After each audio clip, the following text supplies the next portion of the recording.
It's absolute madness in NASCAR right now. The 26th place driver in the point standings is a third seed on the playoff leaderboard. Meanwhile, the 32nd seed in the in-season challenge has made it to the final four. Let's talk about cup racing at Sonoma, shall we? Let's start off by talking about the race itself. It was another dominating display by SVG. Shane van Gisbergen ended up leading 97 of 110 laps, getting 59 points on the day to win his third race of the season. A third race in 5 weeks, no less. They were saying that he's the first driver to get 4 wins in as few starts in the NASCAR Cup Series since the 60s. It is almightily impressive, the run that he's been on, especially over these last 5 weeks. And it just shows that he is the ultimate road course ringer. I know that Allmendinger and McDowell will claim to be that for a while, and actually McDowell did well today with the top 5, but SVG is almost unstoppable. I mean, this wasn't quite Mexico City, but that was absolutely dominant. It wasn't quite Chicago, which was still convincing, but probably the most predictable out of his 3 wins this year. So far, that is. But yeah, it was a good run by him in the end. And he was a worthy winner. Didn't get the fastest lap, that went to Justin Haley, and a few other drivers ended up leading a couple of laps. Kyle Larson, who finished down in 35th, ended up leading 3 laps. Ross Chastain, who finished 24th, led 4. At the same time, the other drivers that led, Christopher Bell led a lap, McDowell led 3, and Chase Briscoe led 2. And such was the display by SVG today that he pitted early for the end of Stage 2 to flip the stages. He still won Stage 2. It is utterly dominant. There's no other way of putting it.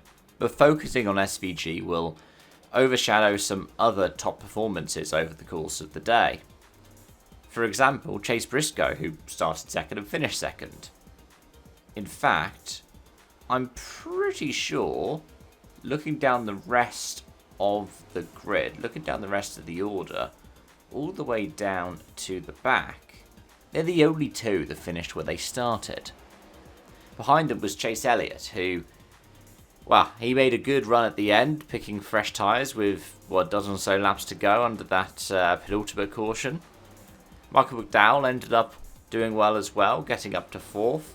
Elliott started 13th, McDowell started 15th. Christopher Bell, who finished 5th, started down in 10th.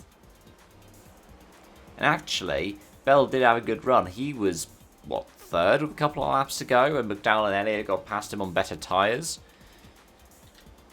Meanwhile, Reddick, who's still looking for his first win of the season, ended up getting a top 10. Ty Gibbs in 7th place. He's been having a good run of recently. We might talk about his bust up on pit road for his crew in a couple of moments. And then top 10 is rounded out by Byron in 8th.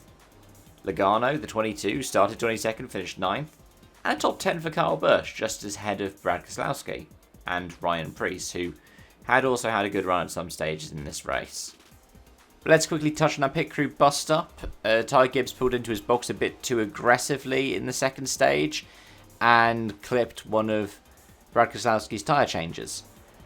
Led to him dropping the tyre, led to when both the cars came off pit road, the 6th crew going up to the 54 crew and having a bit of a bunch up. Now, whether or not they'll investigate that fight and whether or not a penalty or a fine's in order for that fight, we'll have to wait and see. I don't like seeing crews get into fights on pit road in the middle of the race, but at the same time, it's a safety thing. Gibbs struck a tyre changer and not one of his own crew as well. So I wouldn't be surprised if there was a fine going both ways. One to the 54 team for an unsafe pit entry, and one for the 6 for retaliation. Because at the end of the day, I don't think it was intentional. I think it was a mistake. But mistake or not, it still led to an injury, eh? Like I said though, the implications of the playoffs from this race are massive. SVG is now the 3rd seed on the playoff leaderboard, with those 3 wins. It's down to stage points between him and Christopher Bell. If he wins at Watkins Glen, he could quite feasibly end up coming into the playoffs as maybe even the top seed. Not the regular season champion, but he could end up being the winningest driver on the year. And at that point, him being outside the top 20 in points really doesn't matter to me. Like, if he had only won Mexico City and absolutely dominated it and then didn't win for the rest of the year, maybe we could have a bit of a chat about how the playoff system is working. And to have it on the record, I'm not a big fan of the playoff system. I like the whole season standings. But he would still be performing relatively well under a Winston Cup formula because of the amount of wins he's got. So, yeah, I mean, he wouldn't be, third in the standings. He'd probably be getting close to the top 20. I haven't seen if the Iceberg's done his update for that yet. But we could look at a season where, with, the Glen coming up, have we got any other road courses as well coming up in this season? I don't think we do. We have the Roval, but the Roval is the Roval. I don't know if SVG will win at the Roval, to be honest. But he got really close to winning at the Glen last year. And that was, I think, his first time at the Glen. And this is his first time at Sonoma. He's just getting better and better. So I would put my money on him winning at the Glen. And going into the playoffs with 4 wins on the year. Potentially being the winningest driver of the season. When I say that, the next couple of races, we've got some that play into Kyle Larson's wheelhouse as well, so he could easily be the winningest driver on the year. But I reckon that he will probably be somewhere around the top 3, which is impressive. We'll look further down towards the bubble, by the way, though, because Tyler Reddick is 149 above the cut line, but we are still existing in that space where, wow, we've got, 6 races in the regular season? You could have 6 different winners, and then Reddick's on the outside looking in. But I reckon if anybody's going to win in these next few weeks, it's going to be Tyler Reddick. He's been relentlessly competitive, relentlessly consistent, and there or thereabouts over the next couple of tracks and over the previous 20-point scoring races this year. It's currently 4th in the regular season standings. Reminds me a lot of, remember Truex a couple of years ago? Didn't he end up being the regular season champion without picking up a win? Close to the cut line, Buescher and Bowman are separated by 2 points, 34 and 32 above. Bubba Wallace is 3 above and then 3 below. As a result is Ryan Preece. Kyle Busch is 37 out, and then Allmendinger 50 and Ty Gibbs 60. And out of those who aren't locked in already, I wouldn't be surprised if Gibbs gets his first win in the next few races. He has been on a generally pretty good run as of late. I mean, 7th place here, 2nd in Chicago, 3rd in Michigan. Mexico City, he was running up in 2nd for a long time. Got a top 5 in Bristol, a top 10 in Darlington. There are a lot of races coming up that might play into his favour, and he could sneak a win.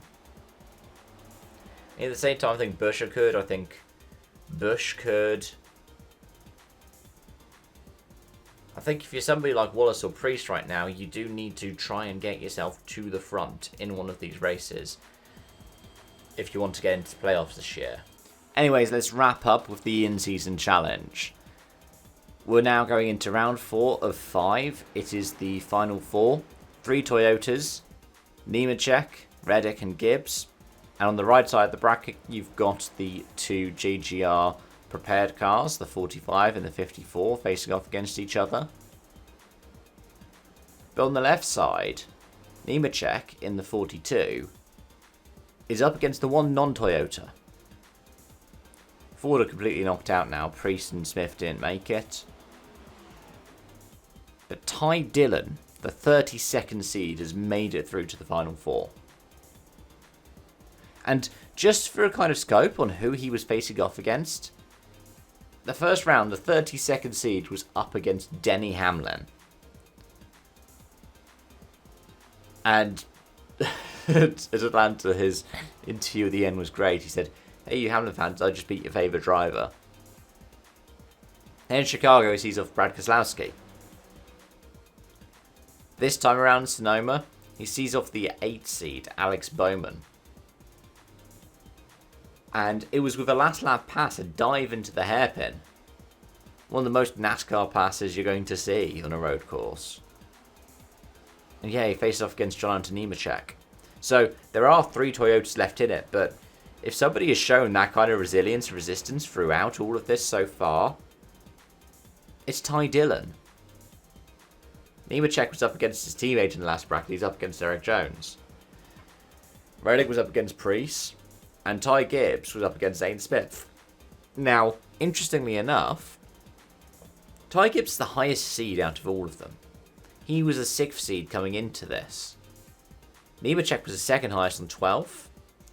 Reddick was 23rd. And then, like I said, Ty Dillon was the bottom seed. None of the top 5 seeds made it this far. In fact, Ty Gibbs was the top seed in the previous round. It's some of the wonderful chaos that you can get with something like this. Anyways, folks, those are my thoughts, those are my feelings. Let me know yours in the comment section down below. Thanks for watching again, as always, and until next time, it's bye for now.